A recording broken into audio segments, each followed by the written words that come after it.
ഇത് normally actually 4Ls ഇടേണ്ട ആവശ്യമില്ല. പക്ഷെ നമ്മുടെ ഒരു സേഫ്റ്റി പർപ്പസിന് വേണ്ടി നല്ല കുത്തനുള്ള കയറ്റമാണെന്ന് പറഞ്ഞല്ലോ. അപ്പോൾ നമ്മുടെ ടയറിന് കുറച്ചുകൂടെ പിടുത്തം കിട്ടാൻ വേണ്ടിയിട്ട് സേഫ്റ്റി പർപ്പസിന് വേണ്ടിയിട്ട് ഞാൻ 4Ls ആണ് ഇടാൻ പോകുന്നത്.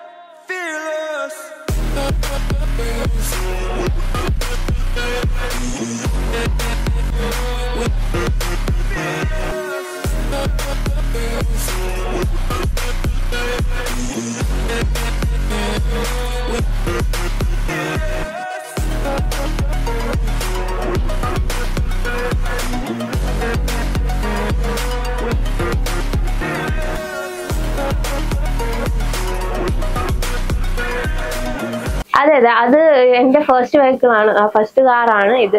ഞാൻ ട്രെക്കിങ് ചെയ്യുന്ന ആളാണ്, ഞാൻ ട്രാവൽ ചെയ്യുന്ന ആളാണ്, സോളോ ട്രാവലറാണ്, ട്രെക്ക് ചെയ്യുന്ന ആളാണ്. അപ്പോൾ മലകളൊക്കെ കയറാൻ സ്വാഭാവികമായിട്ട് ഇഷ്ടമാണ്, കാടും മലയൊക്കെ. അപ്പൊ അങ്ങനത്തെ ഒരു കാറ് വേണം എന്നുള്ളത് എനിക്ക് ആഗ്രഹം ഉണ്ടായിരുന്നു. ആദ്യം വേറെ ഒരുപാട് കാറുകൾ നോക്കി, അതായത് എടുക്കുന്ന സമയത്ത് ഏത് കാറ് വേണം തീരുമാനമായിട്ടില്ലാത്തതുകൊണ്ട് ഏതൊക്കെ കാറ് എടുക്കാൻ ചാൻസ് ഇതുണ്ട് എന്നുള്ളത് നോക്കി വന്നപ്പോൾ പജേറോയും ലിസ്റ്റിലുണ്ടായിരുന്നു. പക്ഷെ പജേറോ നോക്കിയതിന് ശേഷം പിന്നെ വേറെ ഒന്നും നോക്കിയിട്ട് അങ്ങോട്ട് ഇഷ്ടപ്പെടുന്നില്ലായിരുന്നു. പജേറോന്റെ മുകളിലെത്താൻ വേറെ ഒന്നിനും അങ്ങോട്ട് ആയിട്ടില്ല അന്നേരം. അപ്പൊ അങ്ങനെയാണ് പജേറോ കൺഫേം ചെയ്യുന്നത്. പിന്നെ പജേറോയ്ക്കുള്ള സെർച്ച് തുടങ്ങി, അങ്ങനെ എടുത്തതാണ്. ലൈസൻസ് ഓൾറെഡി ഉണ്ടായിരുന്നു, പക്ഷെ കാറ് ശരിക്കും ഓൺ റോഡ് എക്സ്പീരിയൻസ് ഇല്ല. അപ്പൊ ആദ്യമേ പഠിക്കുന്നത് തന്നെ പജേറോയിലാണെന്ന് വേണമെങ്കിൽ പറയാം. ആദ്യം പഠിച്ചത് ഈ ഗ്രൗണ്ടിലൊക്കെ ഇട്ട്, നമ്മുടെ ഗ്രീൻഫീൽഡ് സ്റ്റേഡിയം അങ്ങനത്തെ കുറച്ച് ഗ്രൗണ്ടുകളിലൊക്കെ ഇട്ടിട്ട് പഠിച്ചു. പിന്നെ അങ്ങനെ പോയതാണ്.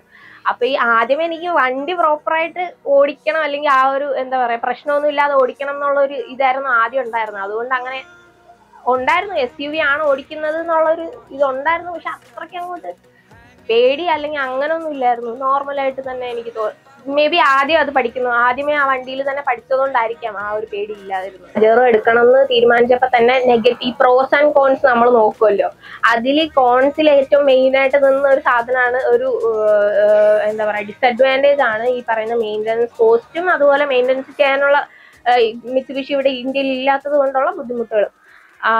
പക്ഷെ എനിക്ക് ഈ വണ്ടി തന്നെ വേണം എന്ന് വിചാരിച്ചിട്ട് അത് എടുത്ത കുറച്ച് ആൾക്കാരുടെ ഇത് നോക്കിയിട്ട് എങ്ങനെയാണോ എല്ലാവരും മെയിൻറ്റെയിൻ ചെയ്യുന്നത്, കോണ്ടാക്ട്സ് കിട്ടി കഴിഞ്ഞാൽ നമുക്ക് മെയിൻറ്റെയിൻ ചെയ്യാൻ പറ്റും, അങ്ങനത്തെ പോസിബിലിറ്റീസ് ഉണ്ട് എന്ന് അറിഞ്ഞിട്ടാണ് തീരുമാനിക്കുന്നത് എടുക്കാം എന്നുള്ളത്.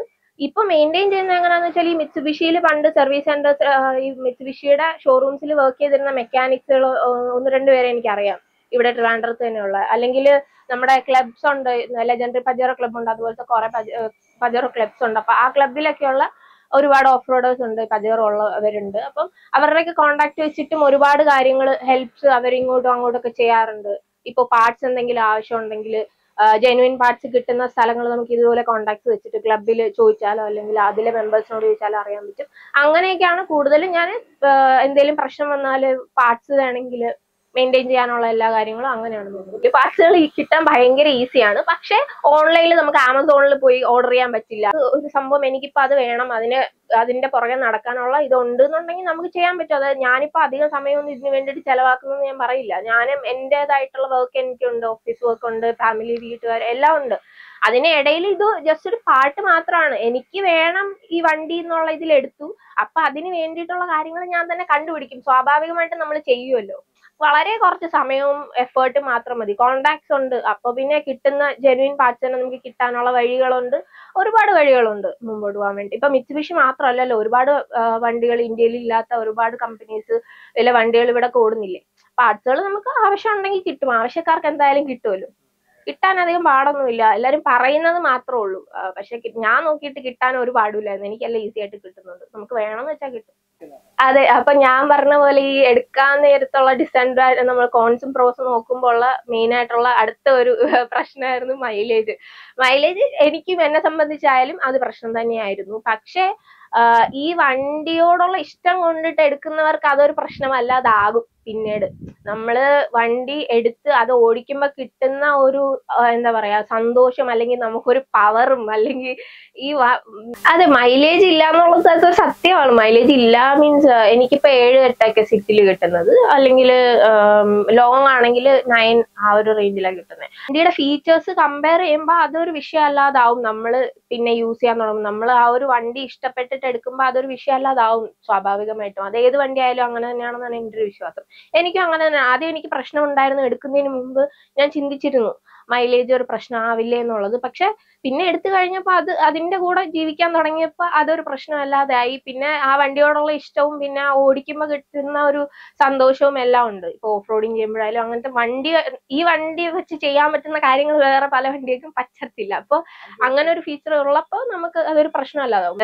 ഈ വണ്ടിയുടെ പ്രത്യേകത തന്നെ അതാണല്ലോ, ഞാൻ പറഞ്ഞില്ലേ എനിക്ക് മലയും കാടൊക്കെ കയറാൻ ഇഷ്ടമാണ്. അപ്പൊ ഈ വണ്ടി കൊണ്ട് കയറുന്ന ആ ഒരു ഓഫ് റോഡിങ് ഒരു ഇതും കൂടി എനിക്ക് കിട്ടുന്നത് ഇതിന് ശേഷം, ഈ വണ്ടി എടുത്തതിന് ശേഷവും ഈ ക്ലബിൽ ഒക്കെ വന്നതിന് ശേഷവുമാണ്. അപ്പം ഇപ്പൊ കുറച്ച് ട്രിപ്പുകളിൽ ഞാൻ പങ്കെടുത്തിട്ടുണ്ട് ഈ ക്ലബിന്റെ ഒക്കെ. ഫസ്റ്റ് ലെജൻഡറി പജറ ക്ലബിന്റെ ആണ് ആദ്യമായിട്ട് പോയത്. നമ്മൾ മീറ്റ് ചെയ്യുന്നത് അപ്പോഴാണ്, എനിക്ക് തോന്നുന്നു 1.5 വർഷം മുമ്പ് ആയിരുന്നു, 2022 അവസാനം ആയിരുന്നു ഏകദേശം. അപ്പൊ ആ ഒരു ഈ പറഞ്ഞ ലെജൻഡറി പജറോ ക്ലബിലായാലും കയറിയപ്പോഴായാലും എല്ലാവർക്കും ഭയങ്കര എന്താ, ഒരുപാട് ആൾക്കാർ ഒരുപാട് ചോദ്യങ്ങൾ ചോദിക്കും വന്നത്. അപ്പൊ എല്ലാവർക്കും ഭയങ്കര കാര്യവും സന്തോഷവും എല്ലാം ആയിരുന്നു. എല്ലാരും ഇങ്ങനെ വന്ന് കാര്യങ്ങളെല്ലാം തിരക്കും, എല്ലാരും ഒരുപാട് സഹായമായിരുന്നു. എല്ലാരും ഇതുപോലെ എനിക്ക് എന്തെങ്കിലും ആവശ്യം ഉണ്ടെങ്കിൽ, അതായത് ഈ വണ്ടിയായിട്ട് ബന്ധപ്പെട്ട എന്തെങ്കിലും പാർട്സ് വേണമെങ്കിലോ അല്ലെങ്കിൽ മെയിൻ്റനൻസിന്റെ കാര്യത്തിനോ പലരും പലരുടെയും കോണ്ടാക്ട്സ് ഉള്ളത് കൊണ്ട് എനിക്ക് ഹെൽപ്പ് ഉണ്ടായിട്ടുണ്ട്.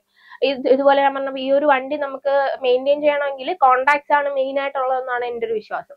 അപ്പൊ ഈ കോണ്ടാക്ട്സുകൾ കിട്ടാൻ ഒരുപാട് സഹായിച്ചത് ഈ ക്ലബുകൾ വഴിയും ഈ ട്രിപ്പുകൾ വഴിയാണ്. ഈ ട്രിപ്പുകൾ വഴി നിതീഷിനെ പോലെ ഒരുപാട് ആൾക്കാരായിട്ട് കോണ്ടാക്ട്സ് ഫ്രണ്ട്ഷിപ്പ് ഉണ്ടായി.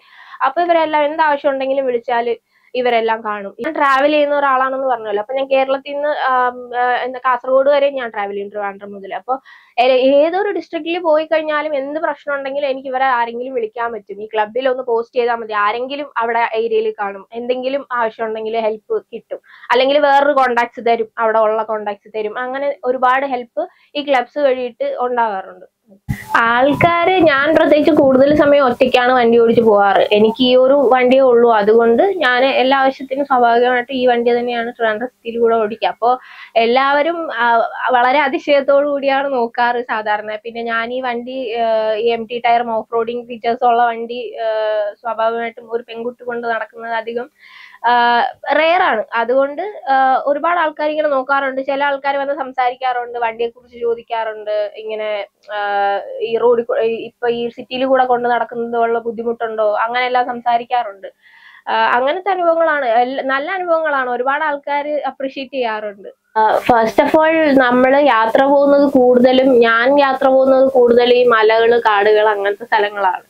അപ്പോ തീർച്ചയായിട്ടും ഒരുപാട് ഗുണങ്ങൾ ഈ വണ്ടി ഉള്ളത് കൊണ്ട് ഉണ്ടായിട്ടുണ്ട്. കാരണം ഒരുപാട് കയറ്റങ്ങളൊക്കെ സാധാരണ വണ്ടികളെല്ലാം ഇങ്ങനെ അറച്ചു നിൽക്കുമ്പോൾ നമ്മൾ സ്മൂത്ത് ആയിട്ട് കയറി പോകുന്ന ഒരുപാട് അനുഭവങ്ങൾ ഉണ്ടായിട്ടുണ്ട്. അതുപോലെ കുറെ സ്ഥലങ്ങളിൽ ഈ കയറ്റത്തിലൊക്കെ നിന്നിട്ട് ബ്ലോക്ക് ആയിട്ട് നിന്നിട്ട് ഒരുപാട് ബ്ലോക്ക് ഉള്ള സമയത്തെല്ലാം ഈ ഫ്രണ്ടിലുള്ള വണ്ടികളുടെ ക്ലച്ച് കരിഞ്ഞു പോകുന്ന സിറ്റുവേഷൻസ് ഉണ്ടായിട്ടുണ്ട്. പക്ഷെ ഞാൻ ജസ്റ്റ് 4x4 ഇട്ടിട്ട് സ്മൂത്ത് ആയിട്ട് കയറി പോയിട്ടുണ്ട്. നമുക്ക് ഈ സീറ്റ്സ് മടക്കിയിട്ടാൽ, ഈ 2 സീറ്റും സെന്ററിലെ സീറ്റും ബാക്കിലെ സീറ്റും മടക്കിയിട്ടാൽ ഒരു ബെഡ് പോലെ നമുക്ക് ഉണ്ടാക്കാൻ പറ്റും.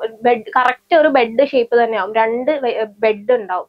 ഒരു 2-3 പേർക്കെങ്കിലും മിനിമം അതിൽ കടന്ന് ഈസി ആയിട്ട് ഉറങ്ങാൻ പറ്റും. ലോങ് പോകുന്ന സമയത്ത് നമ്മൾ ക്ഷീണിച്ചൊക്കെ ഇരിക്കുമ്പോൾ ഞാൻ അങ്ങനെ ചെയ്തിട്ടുണ്ട്. ഗ്രൂപ്പായിട്ട് എൻ്റെ ഫ്രണ്ട്സുമായിട്ട് ട്രിപ്പ് പോകുന്ന സമയത്ത് ഞങ്ങൾ ഇത് ബെഡാക്കിയിടും, എന്നിട്ട് ഞങ്ങൾ കിടന്നുറങ്ങും. എന്നിട്ട് ക്ഷീണം മാറി ഉറങ്ങി എണീച്ചതിന് ശേഷം യാത്ര കണ്ടിന്യൂ ചെയ്യും. അങ്ങനെ ഉണ്ടായിട്ട് അതെ, ബാക്കിയുള്ളവർക്ക് സുഖമായിട്ട് കിടന്നുറങ്ങാൻ പറ്റും, ഡ്രൈവർ വണ്ടി ഓടിക്കാൻ പറ്റും. കാരണം സെന്ററിലെയും ബാക്കിലെയും സീറ്റ് മാത്രം മടക്കിയിട്ടാൽ കഴിഞ്ഞാൽ ഒരു രീതിയിൽ മടക്കിയിടണം. അത് കുറച്ച് പ്രോസസ്സാണ്, കുറച്ച് സമയം എടുക്കും. അത് ചെയ്ത് കഴിഞ്ഞാൽ ബെഡായിട്ട് കിടക്കാൻ പറ്റും. 2 ഗിയർ ബോക്സ് ആണ് വരുന്നത്. ആദ്യം മെയിൻ എല്ലാ വണ്ടിയിലുള്ള തന്നെ നോർമൽ ഗിയർ ബോക്സ് വരുന്നുണ്ട്. ഇതിൽ 5 ഗിയർ വരുന്നുണ്ട്, പിന്നെ റിവേഴ്സ് ഗിയർ വരുന്നുണ്ട്. അത് നോർമൽ തന്നെയാണ്. അതുപോലെ നമ്മുടെ 4x4 ഗിയർ വരുന്നുണ്ട്. അതിൽ 4 ഗിയർ ആണ് മെയിൻ ആയിട്ട് വരുന്നത്. 2H, 4H, 4HLC, 4LLC അത്രമാണ് വരുന്നത്. നമുക്ക് 2Hലാണ് നോർമൽ ആയിട്ട് കിടക്കുന്നത്. അത് 4x4 യൂസ് ചെയ്യാത്ത സമയത്ത് 2Hൽ ബൈ ഡിഫോൾട്ട് ആയിട്ട് കിടക്കും. ഇനി ചെറിയ എന്തെങ്കിലും നമുക്ക് കയറ്റോ അങ്ങനെ എന്തെങ്കിലും 4x4ന്റെ ചെറിയൊരു പുഷ് നമുക്ക് വേണം എക്സ്ട്രാ എന്നുണ്ടെങ്കിൽ നമുക്ക് 4H ഇട്ടിട്ട് പോകാൻ പറ്റും. അതെ, ഉപയോഗിക്കാൻ പറ്റും, കുഴപ്പമൊന്നുമില്ല. ചെറിയൊരു മൈലേജിൽ ചെറിയൊരു ഡിഫറൻസ് ഉണ്ടാവും എന്നല്ലാതെ ഉപയോഗിക്കാൻ പറ്റുന്നതാണ്. പക്ഷെ അതിൽ മുകളിലോട്ട് 4HLCയും LLCയും ടാർ റോഡിൽ കൂടെ യൂസ് ചെയ്യാൻ റെക്കമെൻഡ് ചെയ്യാറില്ല. അത് ഒരുപാട് പ്രശ്നങ്ങൾ കണ്ടിക്കും ഗിയർ ബോക്സിനൊക്കെ ഉണ്ടാവാൻ ചാൻസ് ഉണ്ട്. അപ്പൊ നമ്മൾ നോർമലി 2H തന്നെയാണ് ടാറിട്ട റോഡിൽ നോർമൽ റോഡിൽ യൂസ് ചെയ്യുന്നത്. ചെറിയ എന്തെങ്കിലും ഒരു പുഷ് എക്സ്ട്രാ വേണം, എഫേർട്ട് വേണം എന്നുണ്ടെങ്കിൽ 4H ഇടാറുണ്ട്. പിന്നെ ശരിക്കും നമ്മൾ ഈ മലകൾ അല്ലെങ്കിൽ നോർമൽ റോഡ് അല്ലാത്ത റോഡ്സിൽ വരുമ്പോഴാണ് കുറച്ച് കൂടുതൽ എഫേർട്ട് വേണ്ട സമയത്താണ് 4HLCയും LLCയും ഇടാറുള്ളത്. ഇങ്ങനെയാണ് 4HLCയും HLC ഉണ്ട്, അടുത്തായിട്ട് LLC ഉണ്ട്. LLC ആണ് ഹൈ ആയിട്ട് വരുന്നത്, അതായത് ഏറ്റവും എക്സ്ട്രീം ഓഫ് റോഡ് സിറ്റുവേഷൻസിൽ നമുക്ക് ഇടാനുള്ളതാണ് LLC. ഇങ്ങനെയാണ് 4HLC ഇടുന്നത്. അതുപോലെ LLC ഏറ്റവും ഹയർ ലെവലിൽ വരുന്ന ഇതാണ്. ഹയർ എക്സ്ട്രീം ഓഫ് റോഡ് വരുമ്പോൾ LLC യൂസ് ചെയ്യാറുണ്ട്. ഞാൻ അധികം യൂസ് ചെയ്തിട്ടില്ല. മാക്സിമം 4H യൂസ് ചെയ്യാറുണ്ട് ഇടയ്ക്കിടയ്ക്ക്. അതെ, അങ്ങനത്തെ സിറ്റുവേഷൻസിലാണ് യൂസ് ചെയ്യുന്നത്. ഞാൻ അങ്ങനത്തെ സിറ്റുവേഷൻസിൽ യൂസ് ചെയ്തിട്ടില്ല, ചെയ്യേണ്ടി വന്നിട്ടില്ല, സിറ്റുവേഷൻ വന്നിട്ടില്ല.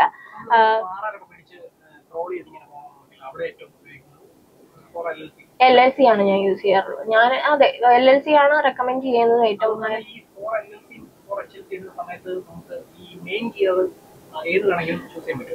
ഫസ്റ്റ് ഗിയർ ആണ് നമ്മൾ എപ്പോഴും ഇടാറുള്ളത്. കാരണം HLC LLC ഇടുന്ന സമയത്ത് നോർമൽ ഗിയർ ഫസ്റ്റ് ഗിയർ ഇട്ട് എപ്പോഴും പോകാറുള്ളൂ. അതുപോലെ ഈ LLC ഒക്കെ ഇടുന്ന സമയത്ത് നമുക്ക് 10-20 മാക്സിമം സ്പീഡ് മാത്രമേ കയറാൻ പാടുള്ളൂ. അതിന് മുകളിലോട്ട് സ്പീഡും പോകാൻ പാടില്ല. അതുകൊണ്ട് തന്നെ നമ്മൾ ഫസ്റ്റ് ഗിയറിൽ ഇട്ടിട്ടേ യൂസ് ചെയ്യാറുള്ളൂ. കാരണം നമ്മൾ നോർമൽ ഡ്രൈവിംഗ് അല്ലല്ലോ അത് യൂസ് ചെയ്യുന്നത്, HLC LLC. സെക്കൻഡ് ഗിയറും ഓക്കെയാണ് സിറ്റുവേഷൻ അനുസരിച്ചിരിക്കും. അതെ. ഞാൻ യൂസ് ചെയ്തിട്ടുള്ളത് ഫസ്റ്റ് ഗിയറിലാണ്. കൂടുതലും ഓഫ് റോഡിങ് ചെയ്യുന്ന സമയത്തെല്ലാം ഫസ്റ്റ് ഗിയർ തന്നെയാണ് LLC ഇടുമ്പോൾ യൂസ് ചെയ്തിട്ടുള്ളത്. അത് ഡിപ്പെൻഡ്സ് ഓൺ ആ ഡ്രൈവറിന്റെ ആ സമയത്തുള്ള ഒരു എന്താ പറയാ, നമ്മുടെ റോഡിന്റെ കണ്ടീഷൻ, നമ്മൾ പോകുന്ന ടെറൈന്റെ കണ്ടീഷൻ എല്ലാം നോക്കിയിട്ട് ചെയ്യാവുന്നതേ ഉള്ളൂ. പക്ഷെ അതിന് മുകളിലോട്ട് ഒരു ഗിയർ സ്വിച്ച് ചെയ്യാൻ പാടില്ല എന്നുള്ളതാണ് റെക്കമെൻഡ് ചെയ്യുന്നത്. ഇതിന്റെ നോർമൽ ഗിയർ പോലെ തന്നെയാണ് വർക്ക് ചെയ്യുന്നത്. ഇതിന്റെ ഫീച്ചേഴ്സ് മാറുന്നുള്ളതല്ലാതെ നമ്മൾ യൂസ് ചെയ്യേണ്ട രീതിയൊക്കെ നോർമൽ ഗിയർ തന്നെയാണ്. നമുക്ക് അതാണ് ഇതിന്റെ ഒരു പ്രത്യേകത എന്ന് പറഞ്ഞാൽ എനിക്കും ഇഷ്ടപ്പെട്ട ഫീച്ചേഴ്സിൽ വരുന്നതാണ്.